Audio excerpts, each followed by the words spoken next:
ہمارے دل کے اندر یہ یقین ہونا چاہیے کہ اللہ تبارک و تعالیٰ کی ہر کام کے اندر اللہ کی کوئی نہ کوئی حکمت ضرور ہوتی ہے۔ اسی وجہ سے اللہ تبارک و تعالیٰ نے قرآن پاک کے اندر اور احادیث مبارکہ کے اندر جناب محمد الرسول اللہ صلی اللہ علیہ وسلم نے اللہ کی حکمتوں کو بیان کیا۔ مثال کے طور پر جب اللہ تبارک و تعالیٰ نے حضرت آدم علیہ السلام کو روئے زمین پر اپنا خلیفہ بنانے کا ارادہ کیا تو فرشتوں کے سوال و جواب کے بعد اللہ نے فرشتوں سے فرمایا قالوا سبحانک لا علم لنا الا ما علمتنا انک انت العزیز الحکیم، کہ اللہ نے فرشتوں سے کہا کہ آدم علیہ السلام کو روئے زمین پر خلیفہ بنانے کی کیا حکمت ہے، میں تم سے زیادہ جانتا ہوں۔ اسی طرح اللہ تبارک و تعالیٰ نے جب جناب محمد الرسول اللہ صلی اللہ علیہ وسلم کو مکے بلکہ عرب کے اندر جب نبی بنا کر بھیجا تو اس میں اللہ تبارک و تعالیٰ نے فرمایا ان اللہ عزیز الحکیم، کہ محمد کو جو میں رسول بنا کر بھیج رہا ہوں عرب کے اندر اس میں میری کیا حکمت ہے، میں زیادہ جانتا ہوں۔ اسی طرح اللہ تبارک و تعالیٰ نے جب مرد عورت کے میراث کو ذکر کیا تو اللہ تبارک و تعالی آخر میں فرماتے ہیں ان اللہ کان علیما حکیما، کہ اس میں میری کیا حکمت ہے، میں ہی زیادہ جانتا ہوں۔ میرے بھائیو، یہ بات مسلمہ حقیقت ہے کہ اللہ کے ہر کام کے اندر کوئی نہ کوئی حکمت ضرور ہوتی ہے، گرچہ انسان کو کبھی وہ حکمت بظاہر سمجھ میں آ جاتی ہے اور کبھی وہ حکمت سمجھ میں نہیں آتی۔ میں آپ کو ایک واقعہ سناتا ہوں کہ ایک بادشاہ اپنے وزیروں اور اپنے ساتھیوں میں بیٹھا ہوا تھا، پھل وغیرہ کھائے جا رہے تھے۔ اس دوران میں ایک سیب کاٹتے ہوئے بادشاہ کی انگلی کٹ گئی، خون بہنے لگا۔ شاہی طبیب اور شاہی ڈاکٹر نے فوراً مرہم پٹی کر دی۔ بڑے وزیر کے منہ سے بے ساختہ یہ جملہ نکل گیا کہ چلیے اس میں بھی کوئی نہ کوئی حکمت اللہ کی ضرور ہوگی۔ اس پر بادشاہ برہم ہو گیا، غصہ ہو گیا۔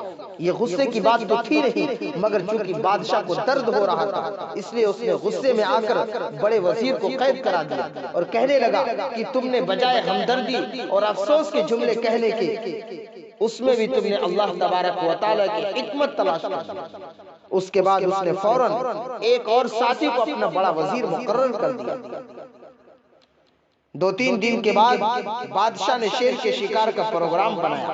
تمام وزیر اور ساتھی بھی بادشاہ کے ساتھ تھے۔ سب ٹولیوں کی شکل میں شکار کی تلاش میں جنگل کو چھان رہے۔ آہستہ آہستہ بادشاہ اور بڑا وزیر سب سے الگ ہو گئے، سب سے کٹ گئے۔ اتفاق سے وہ ایسی جگہ جا نکلے جہاں ایک شیر درخت کے سائے میں سو رہا۔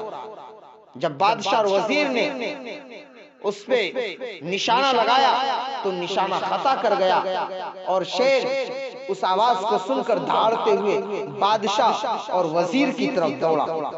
وہ دونوں بے ہوش ہو گئے۔ شیر نے کھانے سے پہلے انہیں سونگا۔ بادشاہ کے زخمی ہاتھ سے خون بہ رہا تھا، اس لیے شیر نے اسے چھوڑ دیا اور بڑے وزیر جو تڑپ رہا تھا اس کو ہڑپ کر گیا۔ اتنے میں دوسرے لوگ انہیں ڈھونڈتے ہوئے آ نکلے۔ بڑے وزیر کا جسم تو ادھڑا ہوا پایا اور بادشاہ کو بے ہوش دیکھا۔ اسے ہتھیلی اور پاؤں کے تلوے سے رگڑ رگڑ کر ہوش میں لایا۔ اب اسے اپنے مقید یعنی جس کو قید میں رکھا ہوا تھا اس وزیر کی بات یاد آئی جس نے اس کی انگلی کٹ جانے کے اللہ تبارک و تعالیٰ کی حکمت کہنے کی جرات کی تھی اور غیر معینہ مدت کے لیے جیل میں ڈال دیا گیا۔ کئی ساتھیوں نے بھی اس کا وہ جملہ یاد دلایا اور یہ بھی کہ اللہ تبارک و تعالیٰ کی اسی حکمت کے نتیجے میں آج بادشاہ کی جان بچی۔ چنانچہ واپس جا کر بادشاہ نے اسے جیل سے باعزت طور پر نکال کر دربار میں حاضر کیا، اس سے معذرت چاہی اور ایک بیش قیمت خلعت یعنی جوڑے سے نوازا۔ پھر بادشاہ نے کہا کہ اچھا اللہ تبارک و تعالیٰ کی ہر بات میں حکمت ہوتی ہے، تو جتنا عرصہ جیل میں تو رہا اس میں اللہ تبارک و تعالیٰ کی کون سی حکمت ہے؟ اس پر وزیر بولا کہ حکمت کا ثبوت تو میرا اس وقت آپ کے سامنے زندہ بیٹھا ہونا ہے۔ اگر ایسا نہ ہوتا تو میں آپ کے ساتھ ہمراہ ہوتا، کیونکہ میں ہی آپ کا سب سے بڑا وزیر تھا، اور جب میں آپ کے ساتھ ہوتا تو جس طرح آپ کے ساتھ والے وزیر کو جس کو آپ نے بڑا وزیر بنا رکھا تھا اس کو شیر نے چٹ کر گیا، اس کے کھال کو دھیڑ دیا۔ اگر میں اس کی جگہ پر ہوتا اور جیل میں آپ مجھے بند نہیں کرتے تو شیر ہم کو کھا جاتا۔ اس پر بادشاہ کو ایک بار پھر اس کی عقل مندی کا قائل ہونا پڑا اور اسے یہ صد اعجاز عہدے پر بحال کر دیا۔ میرے بھائیو، اس لیے کہا جاتا ہے کہ اللہ تبارک و تعالیٰ کے ہر کام کے اندر اللہ کی کوئی نہ کوئی حکمت ضرور ہوتی ہے، گرچہ کبھی انسان کو سمجھ آ جاتی ہے اور کبھی وہ حکمت نہیں سمجھ میں آتی۔ اس لیے اللہ تبارک و تعالیٰ کے ہر کام پر ہمارا 100% یقین ہونا چاہیے۔